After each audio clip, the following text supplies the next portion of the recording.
মুর্শিদাবাদে বোমা বিস্ফোরণে মৃত ৩, ভেঙে পড়ল পাকা বাড়ির ছাদ। শীতের রাতে তাড়াতাড়ি ঘুমিয়ে গিয়েছিলেন গ্রামের মানুষ।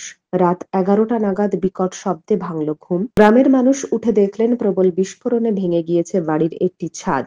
চারপাশে ছিন্ন ভিন্ন দেহ। স্থানীয়দের দাবি ওই বাড়িতে বোমা বাঁধা হচ্ছিল। সেই বোমা ফেটেই বিস্ফোরণ। ঘটনায় ৩ জনের মৃত্যু হয়েছে বলে খবর। মুর্শিদাবাদের সাগরপাড়া থানায় খয়রাতলা গ্রামে রবিবার রাতে বোমা বিস্ফোরণে ৩ জনের মৃত্যু হয়েছে। স্থানীয় সূত্রে জানা গেছে, গতকাল রাতে প্রচণ্ড শব্দে বিস্ফোরণে ৩ জন গুরুতর জখম হন। জখমদের মুর্শিদাবাদ মেডিকেল কলেজ হাসপাতালে ভর্তি করা হয়। একজন ঘটনাস্থলেই মৃত্যু হয়, বাকি দুজন মুর্শিদাবাদ মেডিকেল কলেজ হাসপাতালে আসার পর মৃত্যু হয়।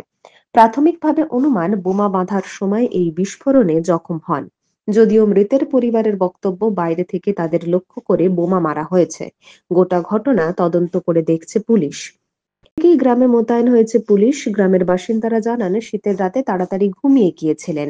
সেই সময় বিকট শব্দে ঘুম ভাঙে। তারপর বেরিয়ে এসে দেখেন অনেকে গুরুতরভাবে আহত হয়েছে। রক্তাক্ত অবস্থায় আহতদের কোনোমতে উদ্ধার করে হাসপাতালে নিয়ে যাওয়ার চেষ্টা হচ্ছে। রাতেই গ্রামে আসে পুলিশ। রাত্রে ৯টার সময় আমি শুয়ে পড়ি। রাতে একটা হঠাৎ সাউন্ড আসে, বিশাল সাউন্ড। তারপরে তখন তার শুয়ে থাকা যায় না, পাশে বাড়ি উঠলাম। উঠে যে দেখলাম, প্রথমে দেখলাম এই ঘরের ছাদ দেখে আমার আর কিছু দেখতে ইচ্ছা করেনি। ছাদ এরকম ভাঙিব, মানে সব উপরে ফাঁকা, পাকা ঘরের ছাদ। হ্যাঁ, পাকা ঘরের ছাদ। Bureau report, Bangabarta.